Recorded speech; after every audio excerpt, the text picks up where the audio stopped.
Pollination किसे कहते हैं परागण? परागण किसी भी पुष्प में या किसी भी आवर्तबीजी पौधों में परागकण का परागकोश से परिपक्व होकर स्फुटन के द्वारा किसी भी पुष्प की वर्तिकाग्र तक पहुंचने की जो प्रक्रिया है वो कहलाती है परागण। ठीक है। अब परागण जो पुष्पों में होता है वो परागण की प्रक्रिया दो प्रकार की होती है। दो प्रकार की, एक परागण होता है स्वपरागण, ठीक है, और दूसरा होता है परपरागण। अब नाम से ही आपको समझ में आ रहा है कि स्वपरागण यानी सेल्फ पॉलिनेशन और परपरागण किसी दूसरे पे, ठीक है ना, जिसको हम क्रॉस पॉलिनेशन भी कहते हैं।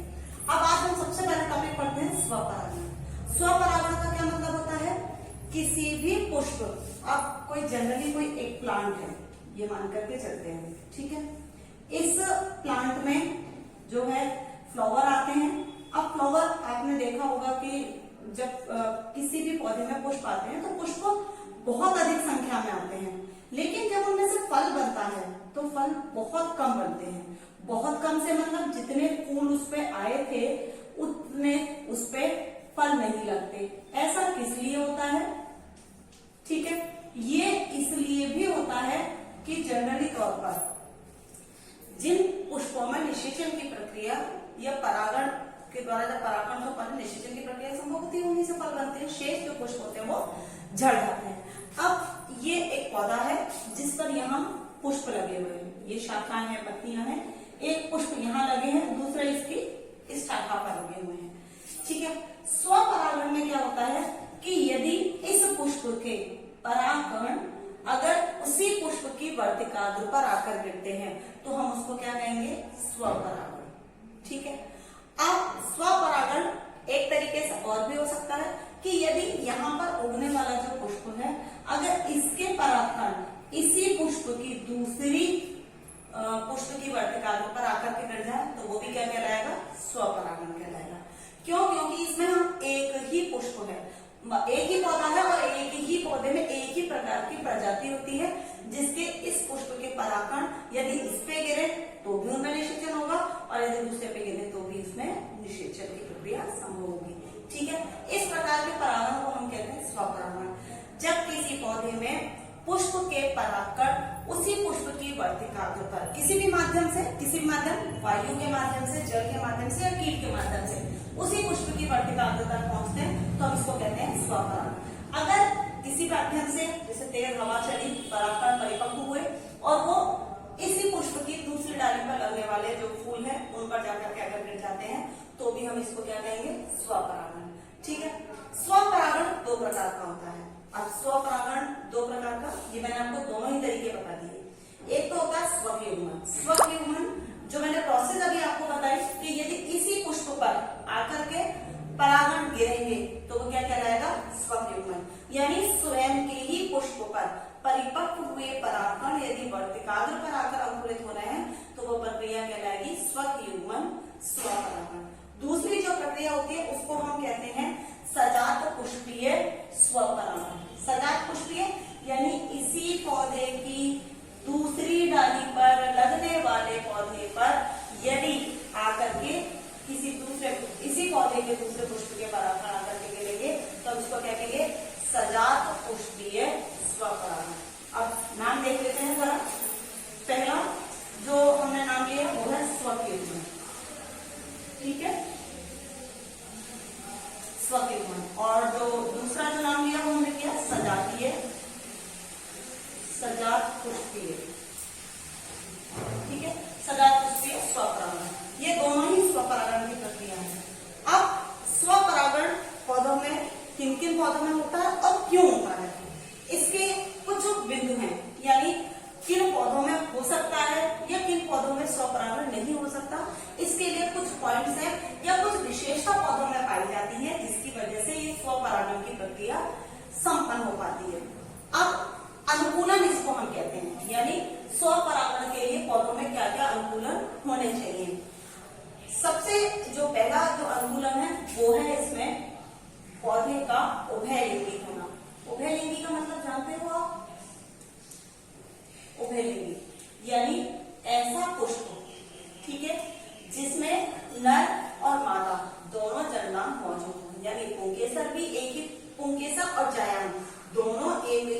पर यदि मौजूद होंगे तो वो पुष्प कैसा कहलाएगा? उभयलिंगी। मैं रफली आपको एक डायग्राम बना करके फ्लावर का इस चीज को समझा देती हूँ कि जैसे ये पुष्प का जायम है, ठीक है, और ये नीचे पुष्पासन है, इसमें से ये पुष्प की जो दल है वो है, ठीक है, और ये यहाँ से निकल रहा है पुंकेसर। अब आप इस पुष्प में देखो, इसमें दोनों अंग मौजूद है, इसमें ये परागकोश भी है और जायम भी है, ठीक है। यदि इसके पुष्प इस पर जो परागकण है इस वर्तिकाल परागकण गिरेंगे तो इसको परागण कहलाएगा, ठीक है।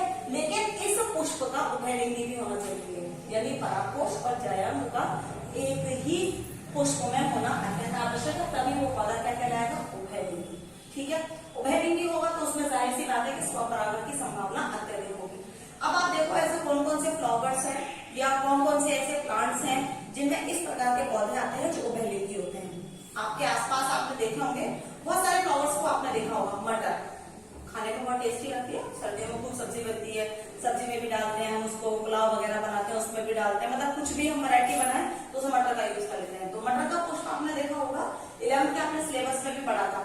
फेबेसी कुल का है मटर का जो पौधा है, लेग्यूमिनेसी क्योंकि इसमें फलीदार फल आता है, लेग्यूम इनको कहते हैं, और इनकी जो रूट्स होती है वो नॉड्यूलेटेड रूट्स होती हैं, ठीक है। अब हम फ्लावर पे आ जाते हैं। इसमें नर और मादा जननांग दोनों पाए जाते हैं। नर जननांग के रूप में जो पुंकेसर होते हैं वो कितने होते हैं? आपको अगर इसका सूत्र याद हो तो 10 होते हैं, 9 तो एक साथ जुड़े होते हैं और एक अलग होता है। और जो इसका जो जायम होता है वो लंबा कुछ इस तरीके की संरचना होती है इसकी जायम की, और इसमें ये 9 पुंकेसर इस तरीके से लगे होते हैं, ठीक है। कुछ याद आ रहा है आपको डायग्राम? और एक अलग से होता है इसमें, तो 9 ये और एक अलग, ठीक है। इस प्रकार जो इसका जो फ्लावर होता है मटर का वो कैसा कहलाता है? उभयलिंगी। इसके अलावा गुड़ैल का आपने देखा होगा जिसमें से एक लंबी सी डंडी निकली रहती है, लाल कलर का फ्लावर, उसमें भी नर और मादा जाया जो पार्ट है जनांग है वो एक ही पुष्प में होते हैं, ठीक है ना। जो लंबी सी डंडी हुई उसमें से गुड़ैल में से लटकी हुई रहती है, उसमें 5 पेटल से युक्त जो जायांग पाया जाता है, उसमें असंख्य जो नर जनांग है पुंकेसर है वो पाए जाते हैं, ठीक है। ये पहला गुण हुआ उभयलिंगिता का, यानी जो पुष्प है वो उभयलिंगी होने चाहिए, ठीक। दूसरा इसके अंदर जो पॉइंट आता है वो आता है समकाल पक्वता। समकाल पक्वता का क्या मतलब है? समकाल पक्वता। अब जनरली उभयलिंगी पौधा है तो ये तो पहला गुण हो गया स्वपरागण का। तो उभयलिंगी है तो उसमें जायंग भी होगा और पुंकेसर भी होगा, लेकिन यदि दोनों का परिपक्वन काल अलग अलग है, सेकंड चैप्टर में हमने पढ़ा था कि जो परागकोश है उससे परागकण निर्मित होते हैं, और उसमें हमने पढ़ा था बीजाणुधानी में या बीजाणु की संरचना में हमने बीजाणु जनक कोशिका से बीजाणु बनता है, अंडाशय बनता है। यदि जायांग में अंडाशय की कोशिका का परिपक्व का समय अलग और परागकोश में बनने वाले परागकण का परिपक्व का समय यदि अलग अलग है तो स्वपरागण की संभावना नहीं होगी, कम है। कम क्यों हो जाएगी? क्योंकि अंडाशय जब परिपक्व हो गया और पुंकेसर जब तक परिपक्व ही नहीं हुए तो उस पर पहुंचेंगे ही नहीं वर्तिकाल पर, जिससे निषेचन की प्रक्रिया नहीं होगी। तो इसीलिए उन दोनों का एक ही समय पर परिपक्व होना अत्यंत आवश्यक है। जब ये समय पर परिपक्व होंगे तभी इनमें ये प्रोसेस होगी। अब ऐसा प्लांट कौन सा है? आपने सदाबहार देखा होगा, गुलबास तो आपने शायद नहीं देखा होगा, गुलबास भी इसका एग्जाम्पल है। इसका एग्जाम्पल सदाबहार। सदाबहार के फ्लावर आपने देखे होंगे 2-3 कलर के आते हैं, एक पर्पल कलर आता है, एक पिंक कलर आता है और एक व्हाइट कलर का आता है सदाबहार। और उसको सदाबहार इसीलिए कहा जाता है क्यों? क्योंकि उसमें 12 महीने फ्लावर आते हैं। 12मासी भी उसका दूसरा नाम है। 12मासी इसलिए कहा जाता है क्योंकि वो 12 महीने ही उसमें फ्लावर आते रहते हैं। उसमें 12 महीने फ्लावर आने की जो प्रोसेस है वो इसी वजह से है कि उसमें नर और मादा दोनों जायांग दोनों अंदर ही होते हैं। जो पुष्प की जो नलिका होती है, जो पुष्प की जो पुष्पासन से ऊपर का जो लंबा वाला जो भाग है उसका, उसमें दोनों पैड रहते हैं, उसका जायांग भी और उसका पुंकेसर भी, दोनों। तो परिपक्व होने के पश्चात जो उसके परागकोश से जो परागकण होते हैं वो आसानी से उसकी वर्तिकाल पर पहुंच जाते हैं, जिससे उनमें जो परागण की प्रक्रिया है आसान हो जाती है। अब समकाल पक्वता और उभयलिंगी, ये दोनों ही आपके टॉपिक क्लियर हो गए होंगे कि पौधों में यदि पौधे के अंदर स्वपरागण तभी संभव है यदि ये दोनों गुण होंगे। तीसरा इसके अंदर जो टॉपिक आता है वो आता है इसमें अनुमीलियता। अनुमीलियता देखो किन पौधों में पाया जाता है? कुछ विशिष्ट प्रकार के पौधे होते हैं। विशिष्ट प्रकार के यानी कुछ ऐसे भी पौधे हैं जो कभी खिलते नहीं हैं, यानी वो पौधे हमेशा बंद रहते हैं और बंद रहने की वजह से जो उनके अंदर के जो जाया और जो परागकोश है वो भी उनके अंदर पैक रहते हैं और ऐसी परिस्थिति में उनमें केवल स्वपरागण ही संभव हो पाएगा, क्योंकि बाहरी माध्यम से किसी दूसरे पौधे के या उसी पौधे के दूसरे पुष्प के परागकण उस तक पहुंच ही नहीं सकते। इसलिए इसका एक सीधा सिंपल सा जो एग्जाम्पल है वो है कनकुआ। कनकुआ का जो प्लांट है उसमें अनुमीलियता वाला जो गुण है वो पाया जाता है, यानी बंद प्रकार के फ्लावर में अनुमीलियता का गुण पाया जाता है, जो बंद रहते हैं और उनमें केवल उन्हीं के पुष्प की परागकोश जो होंगे उनके परागकण उसकी वर्तिकाग्र तक पहुंचेंगे और उन्हीं में फर्टिलाइजेशन होगा, जिससे ये निषेचन की प्रक्रिया संभव होगी। ठीक है, स्वपरागण के हमने 3 अनुकूलन पढ़े कि ये 3 अनुकूलन होने पर ही पौधों में स्वपरागण की प्रक्रिया संभव हो सकती है। अच्छा, स्वपरागण के पश्चात हमारा जो दूसरा टॉपिक है वो है परपरागण। परपरागण किसको कहते हैं? ठीक है, अब ये स्वपरागण तो आपको इजी वे से समझ में आ गया होगा। अब मैं आपको दूसरा जो एग्जांपल इसी का दूसरा पौधा बना देते हैं। एक यहाँ पर स्ट्रक्चर, ठीक है,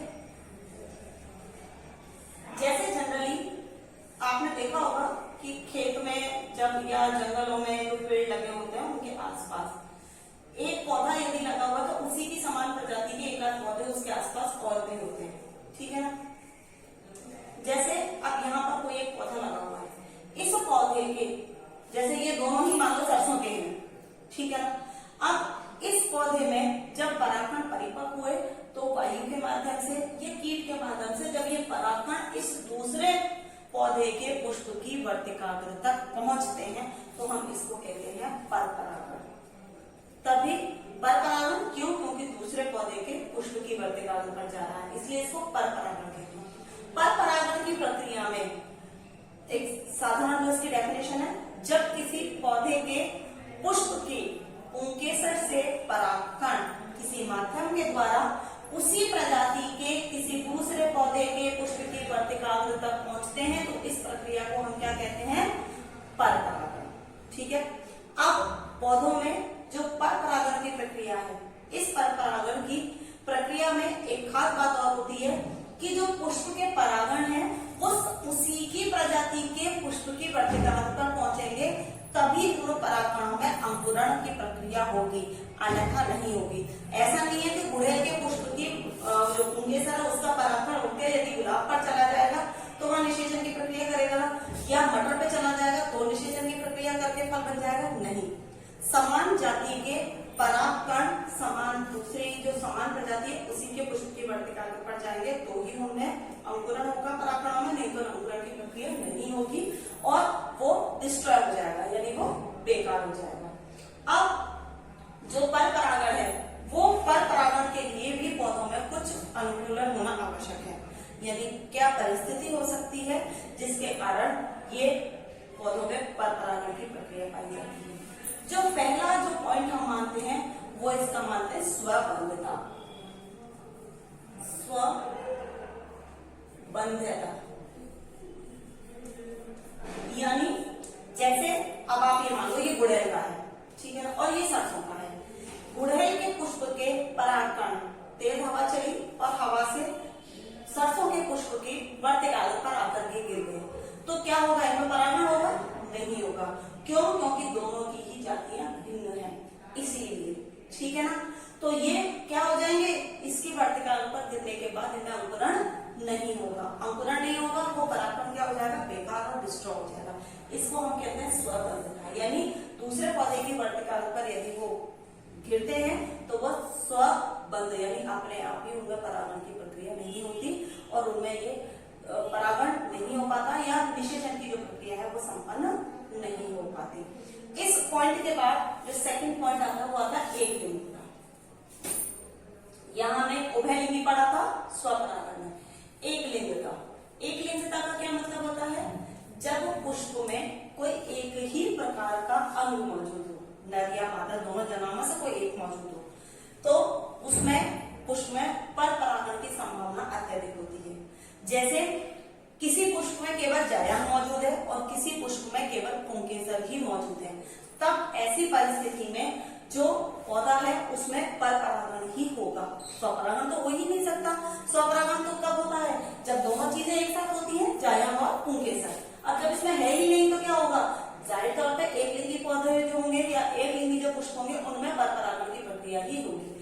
अब एक लिंगी पर परागण वाले जितने भी जो प्लांट्स हैं, आपने देखा होगा पपीता, ठीक है, पपीता के अलावा कद्दू वर्गीय यानी कुकुरबिटेसी फैमिली के जितने भी जो प्लांट्स हैं वो सब एक लिंगी होते हैं। अब ऐसा नहीं है कि एक लिंगी के भाई एक पौधे पे तो जायंग वाला फूल खिलेगा और दूसरे वाले पे पुंकेसर वाला, ऐसा नहीं है। दोनों ही प्रकार के पुष्प एक ही पौधे पर लगते हैं, लेकिन कहीं पर नर वाला कहीं पर मादा वाला, इस प्रकार से लगते हैं, ठीक है। या फिर मक्का आप सब खाते हो, मक्का आपने देखी होगी, मक्का में भी नर और मादा पुष्प अलग अलग लगते हैं। जो नर पुष्प होता है वो उसकी टिप पर लगता है और मादा पुष्प भुट्टे के रूप में होता है। वो अभी हम परागण की जो विधियां आएंगी उसमें आपको समझा देंगे, ठीक है। एक लिंगी में पपीता आता है, पपीते में एक ही पौधे पर दोनों प्रकार के पुष्प लगते हैं, मेल भी लगता है फीमेल भी लगता है, यानी जायंग वाला भी और पुंकेसर वाला भी, ठीक है। तो जब पुंकेसर से जब परिपक्व हो जाते हैं परागण, तो उसी पुष्प की वर्तिका दूसरे उसी पौधे की जो मादा पुष्प है उसकी वर्तिका पर आकर गिर जाएंगे, जिससे उनमें आसानी से स्वपरागण संभव पर परागण की प्रक्रिया हो जाएगी, जिससे जो पुष्प है उससे क्या बन जाएगा? फल बन जाएगा। तीसरा जो इसके अंदर पॉइंट आता है वो होता है भिन्न काल पक्वता। भिन्न काल पक्वता, ठीक है ना। अब ये देखो कि कुछ पौधे ऐसे होते हैं जिन पौधों में जायांग के परिपक्व होने की जो समय है वो अलग है, और पुंकेसर से परागण करने की जो परिपक्वता वाला जो समय है वो दोनों का अलग अलग है। यदि अंड कोशिका पहले बन गई और पुंकेसर जब तक पुंकेसर से परागण होते ही नहीं हुए तो क्या होगा? उनमें परागण की प्रक्रिया संभव ही नहीं होगी। या फिर किसी भी पुष्प में परागण तो पहले ही परिपक्व हो गए और उनमें स्फुटन भी हो गया, लेकिन जायांग जो है उस जायांग में अंड कोशिका अभी परिपक्व नहीं हुई है, तो भी ऐसी परिस्थिति में पर परागण की प्रक्रिया संभव ही नहीं, परागण होगा ही नहीं। ऐसे में भिन्न काल पक्वता के दौरान दोनों का एक ही समय पर परिपक्व होना जरूरी है। यदि नहीं होंगे तो उनमें पर परागण ही होगा। अब कुछ पौधे ऐसे होते हैं जिसमें अंडाशय पहले परिपक्व हो जाता है परागण से या पुंकेसर से पहले, तो उनको हम कहते हैं स्त्री पूर्वता। और जिन पौधों में मेल पार्ट यानी पुंकेसर से परागण पहले बन जाता है तब तक अंड कोशिका ही परिपक्व नहीं होती, उसको हम कहते हैं पुंपूर्वता। पुंपूर्वता यानी नर जन्म से पुंकेसर स्त्री केसर की अंडाशय से पहले ही परिपक्व हो जाते हैं, उसको पुंपूर्वता कहते हैं। स्त्री पूर्वता में अंड कोशिका पहले परिपक्व हो जाती है, जबकि पुंकेसर से जो परागकोश से जो परागकण बने होते हैं वो परिपक्व नहीं हो पाते, ठीक है। इसके बाद जो चौथा पॉइंट आता है वो आता है हर्कोगेमी, ठीक है। हर्कोगेमी में क्या होता है? आपने देखा होगा फ्लावर बहुत तरह तरह के आते हैं, बहुत तरह तरह के, यानी कुछ छोटे फ्लावर हैं, कुछ बड़े भी हैं, कुछ फ्लावर्स के जो वर्तिका है वो छोटी है, कुछ की ऐसी है लंबी, कुछ के पुंकेसर छोटे हैं, किसी के लंबे हैं, इस प्रकार की संरचना। अब हर्कोगेमी के अंतर्गत क्या आता है? कुछ पौधे ऐसे होते हैं कि जिनकी वर्तिका बड़ी होती है, पुंकेसर छोटे होते हैं। जब पुंकेसर में परागकोश से स्फुटन होता है तो स्फुटन से वो परागकण आसपास बिखर जाते हैं, जबकि उस पुष्प की वर्तिका तक नहीं पहुंच पाते। जैसे आंकड़ा, सफेद आंकड़े का जो पौधा है वो तो आप सभी ने देखा होगा, रास्ते में चलते चलते बिल्डिंगों के आसपास या जो खाली बंजर जगह होती है वहां होते हैं, खेतों में या खेतों के आसपास, तो उसकी जो वर्तिका है वो थोड़ी सी ऊंची है और जो पुंकेसर है वो थोड़े से नीचे है, यानी ये वर्तिका वाला भाग है इसका पुष्प का और ये यहाँ पर पुंकेसर। अब ये तो ऊंचा हो गया, ये नीचा, यदि इसमें स्फुटन होगा तो यहाँ जाएंगे क्या परागकण? पॉसिबिलिटी नहीं है। तो जब इनमें परागकोश में स्फुटन होता है तो इसके परागकण क्या होते हैं? आसपास बिखर जाते हैं। आसपास बिखरने के कारण उसी पौधे के जो दूसरे पुष्प होते हैं या उसी आसपास जो दूसरा पौधा इसका होगा उन पर इसके परागण पहुंच जाएंगे, जिससे निषेचन की प्रक्रिया या फर्टिलाइजेशन या परागण की प्रक्रिया इसमें से हो जाती है। ठीक है, हाइपोगेमी के बाद आता है विषम वर्तिका। ठीक है, पांचवा और लास्ट पॉइंट, ये कुछ मिलता जुलता पॉइंट है। विषम वर्तिका, विषम वर्तिका का मतलब है कुछ पौधों में जो उनके जो फ्लावर्स होते हैं उनमें वर्तिका जायाम से बड़ी या जायाम से छोटी होती है, उसको हम कहते हैं विषम वर्तिका, यानी वर्तिका का जायाम से बड़ा या छोटा होना। अब ऐसी परिस्थिति में यदि जरूरत से ज्यादा बड़ा है तो उसकी, जैसे ये वाला भाग है, अब ये इतनी लंबी हो गई तो जरूरी नहीं है कि जब इसका स्फुटन होगा तो इसके जो परागकण है इसकी पुष्प की वर्तिका तक पहुंचे ही पहुंचे। तब ऐसी परिस्थिति में पर परागण ही एक माध्यम रहता है जिससे पुष्प में परागण की प्रक्रिया संभव हो पाए। ठीक है, तो ये आपके 5 पॉइंट आपके हो गए इसमें, स्वबंधता, एकलिंगिता, भिन्नतापकता, हाइपोगेमी और विषम वर्तिका। ठीक है, अब मैंने आपको इनके एग्जांपल्स भी आपको अलग अलग बता दिए कि अलग अलग जो प्लांट्स हैं उनमें अलग अलग प्रकार का होता है। अब विषम वर्तिका में अगर आपने देखा हो तो मैं आपको एग्जांपल देती हूँ, मालवेसी फूल का पौधा, भिंडी जो है, भिंडी या गुड़हल जिसको हम कहते हैं। एक और फ्लावर आता है सुदर्शन का, उसमें भी ऐसा है, उसमें जो पुष्प की जो वर्तिका है वो छोटी है, जबकि जो उसके पुंकेसर लंबे और बड़े होते हैं। ठीक है, ये हमारा आज के परागण और परागण के प्रकार कंप्लीट हुआ। अब है परागण की विधियां।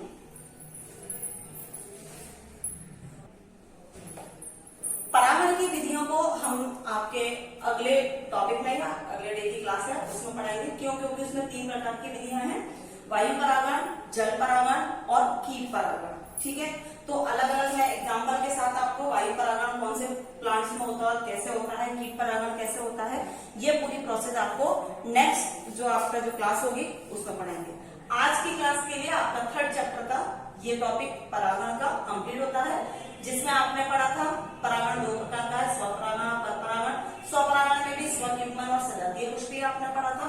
स्वयुग्मन जब एक ही पौधे के पुष्प यदि इस पर आकर के गिरेंगे इसी की पुष्प की वर्तिका पर तो स्वयुग्मन, यदि उसी पौधे के दूसरे फूल पर गिरेंगे तो सजात पुष्पीय स्वपरागण। पर और इसके मैंने अनुकूलन भी आपको बताए थे। अनुकूलन में मैंने आपको बताया था कि पौधे का उभयलिंगी होना बहुत जरूरी है, यदि पौधा उभयलिंगी होगा तभी उसमें स्वपरागण की प्रक्रिया संभव होगी।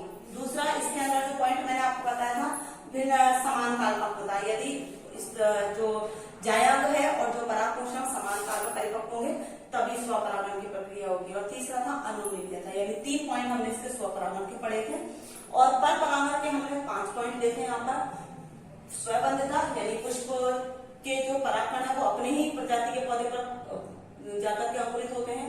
एक लिंगी, यदि पौधा एक लिंगी है, जायांग या पुंकेसर में से कोई एक भाग उसके अंदर मौजूद है तो उसमें स्वपरागण हो नहीं सकता, इसलिए परपरागण ही संभव है। भिन्नतापकता, यदि जायांग और पुंकेसर के परिपक्व होने की समय अलग अलग है तो उनमें परपरागण होगा। हाइपोगेमी प्रकार का, यानी जिसमें जायांग बड़ा है और जो पुंकेसर है या परागकोशम वो छोटे हैं तो उनके परिपक्व होने पर परागकण आसपास बिखर जाते हैं और वर्तिका तक नहीं पहुंच पाते पुष्प की, तो उनमें परपरागण ही होगा। 5वां विषम का वर्तिका, यानी जिस परिस्थिति में परागकोश लंबे हैं, वर्तिका छोटी है तो पॉसिबल नहीं है कि स्फुटन के पश्चात जो परागकण है वो उस तक पहुंच पाए और इसलिए उनमें परपरागण ही संभव है। आज आपका परागण का ये टॉपिक कंप्लीट